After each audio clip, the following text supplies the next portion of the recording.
Genesis TV, God is our creator.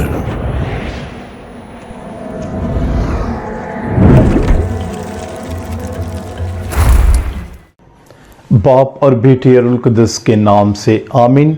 मसीह खुदावंद में आप सबकी सलामती हो। जेनेसिस टीवी की तरफ से मैं एक दफ़ा फिर आप सबको खुशामदीद कहता हूँ।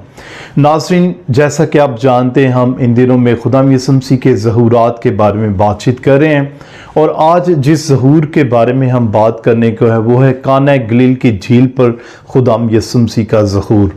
ये मुकद्दस यूहन्ना के मुताबिक अंजील उसके 21वें बाब में से लिया गया है और ये पहली आयत से लेकर 14वीं आयत तक ये वाक़या दर्ज है। और नाज़रीन, खुदा यीशु मसीह बार बार रसूलों पर ज़ाहिर होता है, बार बार उन जो गुज़श्ता वाक़यात हैं उनको खुदा यीशु मसीह दोहराता है ताकि उनके ईमान को जो है वो मजबूत कर सके। इस वाक़या में भी कुछ ऐसे ही है। अगर हम मुकद्दस लूका के मुताबिक अंजील उसके 5वें बाब को पढ़ें तो खुदा यीशु मसीह मछलियों का जो है मौजज़ा करता है और मुकद्दस पतरस को जो है मछलियाँ पकड़ने के लिए हदायत करता है।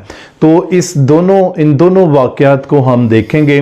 तो अभी हम बात करते हैं मुकद्दस यूहन्ना 21 बाब के मुताबिक के 7 शागिर्द जो हैं, जब खुदाम यीशु मसीह के रसूल मसीह यीशु के मुर्दों में से जी उठने के बाद जो है खुदाम यीशु मसीह उन पर ज़ाहिर होता है, पहली दफ़ा दूसरी दफ़ा ज़ाहिर होता है, तो वो अभी तक इसका यकीन नहीं कर पाते मुकम्मल तौर पर। और शागिर्द जो है मुकद्दस पतरस वापस यरूशलेम से काना गलील में पहुंच जाता है और उसके साथ मुकद्दस तोमा रसूल है, नतानिएल है, इसके साथ जब्दी के 2 बेटे हैं और 2 शागिर्द और उनका नाम नहीं है लेकिन उनका जिक्र है। तो ये टोटल 7 शागिर्द या 7 रसूल बनते हैं जो दोबारा से माहीगिरी के जो उनका काम है, जो उनका शोबा था, उसकी तरफ लौट जाते हैं और वो काना गलील की झील जो है, जो गलील की झील है, वहां पर मछलियां पकड़ने के लिए जाते हैं। तो पतरस रसूल कहता है कि मैं शिकार करने जा रहा हूं,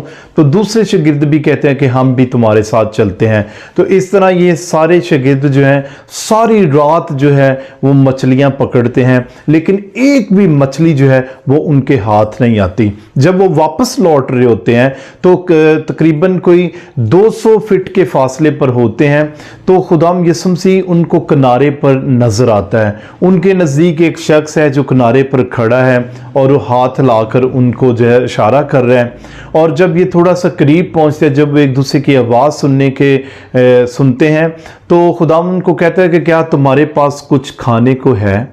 तो वो कहते हैं कि हमारे पास कुछ भी खाने को नहीं है, क्योंकि उन्होंने एक भी मछली जो है वो नहीं पकड़ी होती। तो खुदाम उनको कहता है कि तुम ऐसा करो, जो कश्ती है उसकी दाईं जानिब जाल डालो तो तुम मछलियां पकड़ोगे। तो बिल्कुल ऐसा ही होता है, वो दाईं जानिब जाल डालते हैं और उनके पास इतनी मछलियां हो जाती हैं कि उनका जाल जो है वो खींच नहीं सकते। तो ये बड़ी मछलियां होती हैं और इस इंजील में लिखा है कि तकरीबन 153 बड़ी मछलियां जो है वो पकड़ते हैं। तो नाज़रीन, अभी क्या होता है कि जब वो किनारे पर आते हैं तो जो खुदावंद का प्यारा शागिर्द है यूहन्ना रसूल जो है वो खुदावंद को पहचान लेता है और कहता है ये तो खुदावंद है। मुकद्दस यूहन्ना रसूल कहता है कि ये खुदावंद है, तो वो खुदावंद को पहचान लेता है। और पतरस जब सुनता है कि ये खुदावंद है तो वो अपना कमीज़ पहनता है और वो खुदाम यीशु मसीह की तरफ दौड़ उठता है। और पतरस रसूल ऐसा रसूल है जो पहल करता है, हर चीज़ में पहल करता है। वो खुदाम से बात करने में पहल करता है, वो उससे मुलाकात करने में पहल करता है। वो कोई भी वाक़या उसमें आप देखेंगे मुकद्दस पतरस हमेशा हर चीज़ में पहल करता है। जब खुदाम कहता है कि लोग मेरे बारे में क्या कहते हैं, तो ये पतरस रसूल ही था जिसने कहा था कि तू खुदा है, इब्ने खुदा, खुदा का बेटा। तो मेरे अजीज़ों, इसी तरह खुदाम यीशु मसीह जो है जब उसको मिलता है तो खुदाम उनके लिए किनारे पर, उस गलील की झील के किनारे पर क्या करता है? खुदाम यीशु मसीह उनके लिए नाश्ता तैयार करता है। खुदाम यीशु मसीह उनके लिए मछली, भुनी हुई मछली तैयार करता है। खुदाम यीशु मसीह उनके लिए रोटियां तैयार करता है और उनको कहता है कि आओ और नाश्ता कर लो। मेरे अजीज़ों, ये बड़ी ख़ास बात है। खुदावंद को पता है कि उसके प्यारे रसूल, उसके प्यारे चुने हुए शागिर्द सारी रात जो है वो मछलियाँ पकड़ने में उन्होंने गुजार दी हैं, तो वो भूखे होंगे, वो प्यासे होंगे, उनको खाने की ज़रूरत होगी। तो खुदावंद खुद उन अपने हाथों से, झूठा मसीह अपने हाथों से उनके लिए खाना तैयार करता है। और यहाँ पर क्या होता है कि जब खुदाम यसुम मसीह उनको रोटी तोड़कर देता है, तो कलाम में लिखा है, अंजील में लिखा है, और उन्होंने यसुम मसीह को पहचान लिया। मेरे अजीज़ों, खुदावन यसुम मसीह जब रोटी तोड़कर रसूलों को देता है तो लिखा है और उन्होंने उसे पहचान लिया। ये रोटी तोड़ना भी वाक़या को दोहराने के मुतरादिफ है। जैसे खुदा यसुम मसीह ने आखिरी खाने के वक्त मैं ली, रोटी तोड़ी और रसूलों को दी ताकि वो उसमें से खाएं। मेरे अजीज़ों, ये बिल्कुल ऐसे ही है कि खुदा यसुम मसीह ने जिस तरह आखिरी खाना रसूलों के साथ खाया और कहा कि मेरी यादगारी के लिए यही किया करो। रोटी तोड़ना दरअसल खुदा यसुम मसीह का अपने आप को तोड़ना है। रोटी तोड़ने से मुराद खुदा यसुम मसीह का पाक यूखरस का रसूलों को देना है, अपने बदन और खून को रसूलों को देना है। तो जब रसूल देखते हैं कि ये तो रोटी खुदा यसुम मसीह ने तोड़ी थी, तब वो उसको पहचान लेते हैं। तो मेरे अजीज़ों, जी उठा मसीह तीसरी मर्तबा रसूलों पर जाहिर होता है। पहली मर्तबा जब खुदा यसुम मसीह ने कहा कि जब वो एक बाला खाने में मौजूद थे तो वहाँ पर 10 शागिर्द मौजूद थे, वहाँ पर खुदा यसुम मसीह ज़ाहिर होता है। दूसरी मर्तबा तोमा रसूल जब उनके दरमियान होता है तब खुदा यसुम मसीह ज़ाहिर होता है। और तीसरी मर्तबा खुदा यसुम मसीह जो है अभी काना गलील की झील पर जो है वो उन पर ज़ाहिर होता है। मेरे अजीज़ों, इस झील को जनासत की झील भी कहते हैं, तबारिया की झील भी कहते हैं और गलील की झील भी कहते हैं। और ये वो झील है जहाँ पर खुदा यसुम मसीह की मनादी का ज़्यादातर जो अरसा है इसी गलील की झील के इर्द गिर्द गुजरा है। यही वो मकाम है जहाँ पर खुदा यसुम मसीह ने मुख्तलिफ लोगों को शफा दी, अंधों को बनाई दी, लंगड़ों को चलाया, कोड़ियों को पाक और साफ किया। और यहीं पर इसी गलील की झील पर खुदा यसुम मसीह ने मुकद्दस पतरस रसूल को चुना। अगर हम इसी वाक़या को मुकद्दस लूका की इंजील के मुताबिक देखते हैं, जहाँ पर माहीगिरी का मौजज़ा होता है, यानी खुदा यसुम मसीह पतरस रसूल जब वो सारी रात मछलियां पकड़ने के लिए जाते हैं, नहीं पकड़ पाते, तो खुदा उनको कहता है कि कश्ती को गहरे में ले चलो, और खुदा उनको कहता है कि जाल डालो। वो जाल डालते हैं और इतनी मछलियां हो जाती हैं कि उनको संभालने के लिए जगह नहीं होती। तो मुकद्दस पतरस रसूल जब ये वाक़या, ये मौजज़ा देखता है तो वो कहता है कि ऐ मेरे खुदावंद, मैं गुनहगार हूँ, मैं इस लायक नहीं हूँ, तू मुझसे दूर चला जा। मुकद्दस पतरस रसूल जो है अपनी कमज़ोरी को, अपने गुनाहगार होने को खुदा यसुम मसीह के सामने पेश कर देता है। ये उसकी जेनरॉसिटी है, ये उसकी पाकीज़गी है। और खुदा पतरस रसूल को उसकी कमज़ोरी में, उसकी गुनाह की हालत में उसको कबूल करता है और खुदा उसको कहता है कि ऐ पतरस, आज से तू माहीगीर नहीं बल्कि आदमगीर कहलाएगा। तो मुकद्दस पतरस जो है पहला कलीसिया का सरबरा जो है वो मुकर्रर होने को तैयार है। तो यही पतरस रसूल है जो खुदा यसुम मसीह का 3 बार इनकार करता है, लेकिन इसके बावजूद खुदा यसुम मसीह उसको छोड़ता नहीं, क्योंकि उसको चुना है, उसने उसको खुदा ने बुलाया है ताकि वो उसकी भेड़ों को चराए, उसके गले को चराए, उसकी कलीसिया की हिफाजत करे, उसकी कलीसिया की रहनुमाई करे, सरबराही करे। तो मेरे अजीज़ों, देखें इन दोनों वाक़यात में मुकद्दस पतरस जो है वो मरकज़ी हैसियत रखता है। खुदा यसुम मसीह पतरस से बार बार मुखातिब होता है, खुदा यसुम मसीह पतरस से जो है इंटरेक्शन करता है, उससे बातचीत करता है। मेरे अजीज़ों, इन दोनों वाक़यात में कश्ती जो है वो भी मरकज़ी हैसियत रखती है। कलीसिया में कश्ती जो है वो कलीसिया की इलामत है कि जो लोग इस कलीसिया में शामिल होंगे वो निजात पाएंगे, जो इस कश्ती में सवार होंगे वो निजात पाएंगे। जैसे नूह के वाक़या में जितनी जानें कश्ती के अंदर मौजूद थी वो उस तूफान नूह से बच गईं, उन्होंने निजात पाई, उन्होंने नई ज़िंदगी पाई, उन्होंने नई उम्मीद पाई। इसी तरह कश्ती जो है वो कलीसिया की इलामत है।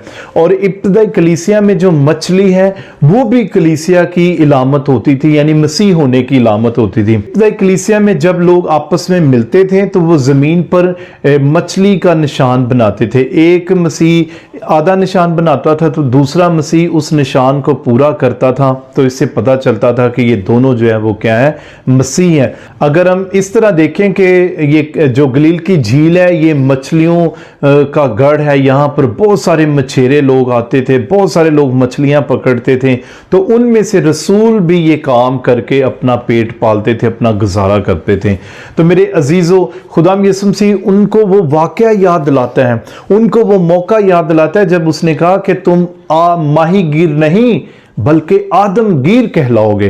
तो मेरे अजीज़ों, इस वाक्य को दोहराने का मकसद ही यही है कि जी उठा मसीह उनको ये याद दिलाता है कि मैं वही हूं जो तुमसे पहले मिला था गलील की झील पर, जब पहली दफ़ा खुदा यीशु मसीह पतरस रसूल से मिला था, जब्दी के बेटों से मिला था और उनको मछलियों के मौजे जो है वो उन्होंने उसका तजर्बा किया।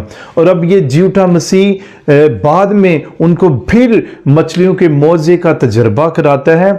और इस तजर्बे में दो चीज़ें हैं। पहले मौजे में खुदा कहता है कि गहरे में ले चलो तो मछलियां जो है वो तुम पाओगे, और अभी खुदाम पहले उनको गहरे का तजुर्बा कराते हैं और अभी जो है उनको किनारे के ऊपर जो है खुदाम यीशु मसीह मछलियों के मौजे का तजुर्बा करवाता है। इसका मतलब क्या है? इसका मतलब यह है नाज़रीन, जो मछलियां पकड़ते हैं, शिकार पकड़ते हैं, उनको मालूम होगा कि बड़ी मछलियां जो है वो गहरे पानी में होती हैं, लेकिन अभी जो है बड़ी मछलियां किनारे पर मिलती हैं। यानी कि खुदा की लामहदूद कुदरत की भी अलामत है, खुदा यीशु मसीह के कादर मुतलिक होने की भी अलामत है कि वो जब चाहे, जहां चाहे, जिस वक्त चाहे वो अपनी कुदरत और अपने जलाल को जाहिर कर सकता है। खुदा नामुमकिनात का खुदा है, वो ऐसे काम करता है जहां हमारी सोच, जहां हमारा ख्याल बंद हो जाता है, खुदा यीशु मसीह वहां से अपने मौजे को हमारी ज़िंदगी में जाहिर करता है। ये मौजा हमारे लिए बहुत सारे पैगाम लाता है। पहली बात यह है कि हमने खुदावंद की आवाज़ को सुनना है। दूसरा ये, हमने खुदावंद के कलाम के मुताबिक अपनी ज़िंदगी को गुजारना है। तीसरा ये पैगाम है नाज़रीन कि जब खुदा हमें चुन लेता है, बुला लेता है, तो फिर हमें पीछे मुड़कर देखने की ज़रूरत नहीं है, फिर हमें दोबारा उस काम में वापस जाने की ज़रूरत नहीं है। जिस तरह कलाम में लिखा है कि हल पर हाथ रखकर पीछे देखने वाला खुदा की बादशाही के लायक नहीं है। तो खुदा यीशु मसीह उनको बार बार मिलता है, उनको बार बार उनके ईमान को झंझोड़ता है, उनके ईमान को मजबूत करता है और उनको नविश्तों के ज़रिए से, कलाम के ज़रिए से, अंबिया की बातों के ज़रिए से इस बात का एहसास दिलाता है कि ये ज़रूर था कि इब्ने इंसान दुख उठाए, मसलूब किया जाए, दफन किया जाए और तीसरे दिन मुर्दों में से जी उठे। खुदा यीशु मसीह दर हकीकत मुर्दों में से जी उठा है। Hallelujah, hallelujah. तो आए नाजरीन, हम जी उठे मसीहा को अपनी ज़िंदगी का हिस्सा बनाएं। हम जी उठे मसीहा का अपनी ज़िंदगी में तजर्बा करें। हम जी उठे मसीहा को अपने ख़ानदानों में, अपनी ज़िंदगी में दावत दें कि जिस तरह खुदा यीशु मसीह रसूलों पर ज़ाहिर हुआ, शागिर्दों पर ज़ाहिर हुआ, उसी तरह हमारी ज़िंदगी में भी ज़ाहिर हो। तो मसीह खुदा, मेरे अजीज़ों, हमें जी उठे मसीहा को अपनी ज़िंदगी में दावत देनी है कि वो जी उठा मसीह हमारी ज़िंदगियों में भी ज़ाहिर हो, हमारे ख़ानदान में भी ज़ाहिर हो, हमारी ज़िंदगियों को अपने जलाल के लिए कसरत से इस्तेमाल करें। जिस तरह खुदा ने रसूलों को इस्तेमाल किया, शागिर्दों को इस्तेमाल किया अंजील की बशारत के लिए, उसी तरह वो हमें भी अपने जलाल के लिए इस्तेमाल करें। मसीह खुदा, मेरे अजीज़ों, ये वाक़या हमें दावत देता है कि आएँ हम जी उठे मसीहा की गवाही दें, अपने किरदार से, अपने अमाल से, अपनी ज़िंदगी से। हम जहाँ भी काम करते हैं, जहाँ भी खिदमत करते हैं, हम जी उठे मसीहा की गवाही दें कि वो अल-मसीह हमारे साथ है, हमारे दरमियान है और वो हमें कभी भी अकेला नहीं छोड़ता। जिस तरह उसने रसूलों को ईमान की मजबूती बख्शी, उसी तरह खुदा यीशु मसीह हमें भी ईमान की मजबूती बख्शे और हम गुनहगारों को अपने जलाल के लिए कसरत से इस्तेमाल करें। हालेलुया। खुदा आपको और आपके ख़ानदानों को बरकत। नाज़रीन, यहाँ पर मैं कहना चाहता हूँ कि अगर अभी तक आपने हमारा चैनल सब्सक्राइब नहीं किया तो आप जेनेसिस टीवी को सब्सक्राइब करें, शेयर करें, लाइक करें और खुदावंद की आवाज़ को दुनिया के कोने कोने तक पहुँचाएँ। आमीन।